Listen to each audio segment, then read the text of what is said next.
Good morning, everybody. So let's start looking at the Aussie, the South African top 40, and we've had a couple of holidays. So the data that we're going to see on my chart is going to be a little bit skewed because I'm using IG, but nevertheless, it's pretty accurate. I'd say 99.9% of the time. So we'll just stick with it. Okay, so first level we need to worry about is the weekly Dickinson, okay, which is red. And then we do have another level here, which we've been playing with, which is this week's low. See that? We've interacted with it 3 times already. And I think that is it on the weekly. And to see what we can find on the daily. Okay, so there are a couple here on the daily. We have this flat top cloud. Okay.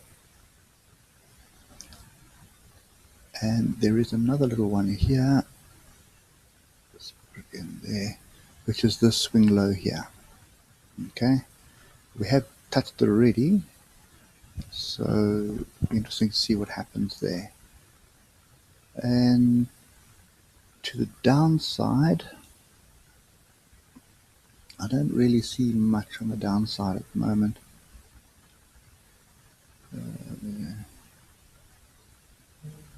We've got this, which is quite strong, and I suppose we should actually look at something like that.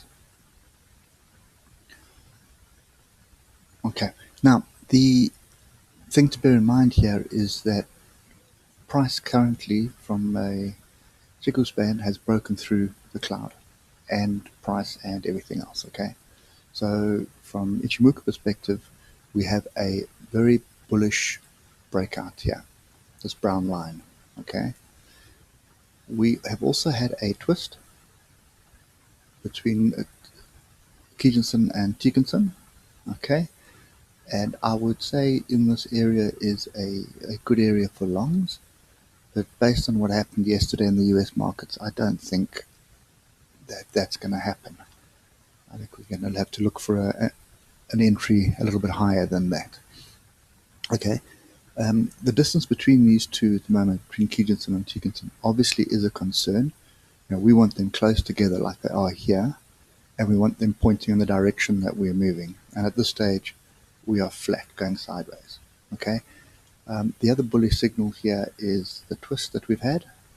So the cloud has gone from red to green in the twist. So we have had 2 bullish signals, and we've also had that bullish signal there. Okay, let's just get down to the 4-hour quick so we can just see what else we have. Okay, so this area here is clearly the strong area of support. You can see how the 200 EMA on the 4-hour is sitting here. We have the 4-hour Kijinson over here. We have a gap here as well. Okay, and I don't see that gap closing, but I do see interaction with this level possibly, or alternatively this swing high here. Okay, we didn't get a close above it. We're testing it, and we're on top of the Dickinson. So I would say that that is our area. I'm going to delete this one, and we'll need to leave those 3 in place because that's what we want to aim for. Okay, so from the 4-hour perspective, we are bullish, and we had a crossover above the cloud here. So technically speaking, if we maintain above this bar here, what kind of stop loss are we looking at here? It's a 270 pip stop loss. Let's get down to the hour. I'll get us some levels for the day there.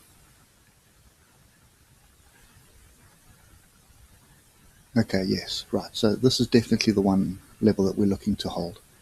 Okay, so we're looking for this to hold. What we're also looking for is to get above Dickinson. So we've got the daily pivot here. We've got quite a bit of noise happening you look to the left here, you can see, and you just box it in, and you can see what I'm talking about. You can see how price, the sellers had been here, the buyers had been here, so there's quite a bit of action at this level.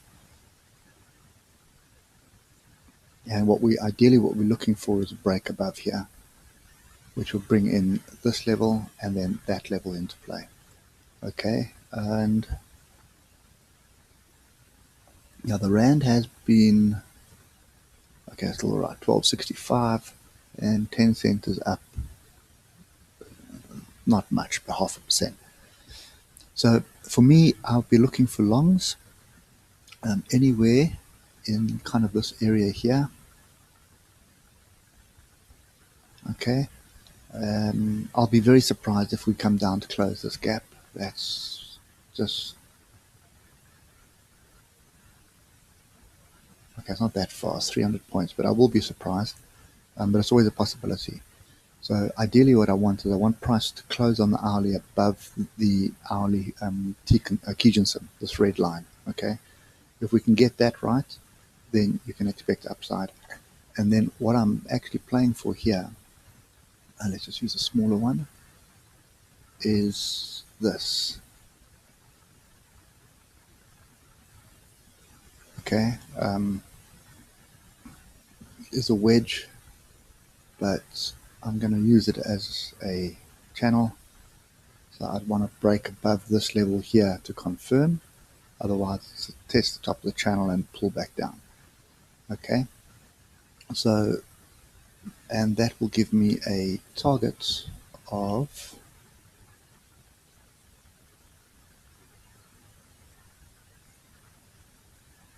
this top level here, and that was a daily support, and we'll have a look at that now back on the daily. So that's the top of the cloud. Okay, so we have a pretty good target for the top of the cloud on a measured move. So we need to break, obviously we need to break R1 daily. We need to break this level here and hold this level for us to target this level up here. So for me, I'm looking for longs, and I'm looking for longs in this area. The trend is still up.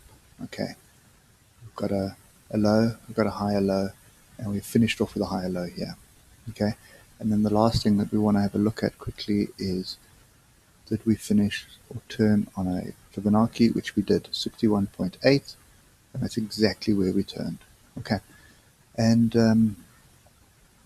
there's another way of looking at this as well, is this was a range bar on Tuesday, so a break above here and hold above here will give us this distance, and that is going to mean that we will be basically targeting this level here. Okay, so yeah, people, that's what I can see at the moment. Definitely looking for some kind of price action that indicates that we go long. And I think what you can do, if you've got time, is look on the 15, and essentially all you really want to look for is a close above, a hold above this close on Tuesday. So if we can just maintain above here and we don't pull back down, then we've got a very good chance. And you can see on the 15 how the top of the cloud lines up with my view that this is a channel. You can see that there's the top of the cloud, so you'd expect a bit of resistance, maybe back down to test a level here before moving up. So that's it. Aussie, I'm looking for longs, and looking for longs in this area,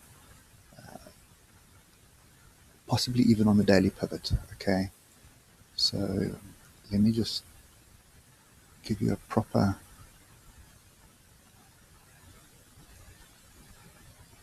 delete that. So that's kind of the area that I'm really looking for. Bear in mind that you do have a Brooks gap here, so there is a probability to come to this level or to come down to this level. Okay, so this is 1, this is 2, and I would assume that our third one is going to be here, because if we come and challenge this pin bar, we will hit this level here. Okay, and if we're going to come and hit this level, we will come and close the gap. Okay, so let's just, yeah, so I'm only going to mark that. Okay, so that's it. So anything in this area here is what I'm looking to go long, and I will hold this one at this stage. Obviously, it's going to keep a tight rein on price action, but I am targeting this level for the swing trade. Okay. Anyway, hope it helps, guys. If you haven't subscribed, remember to subscribe, and if you're still watching, please give us a thumbs up. I'll catch you later.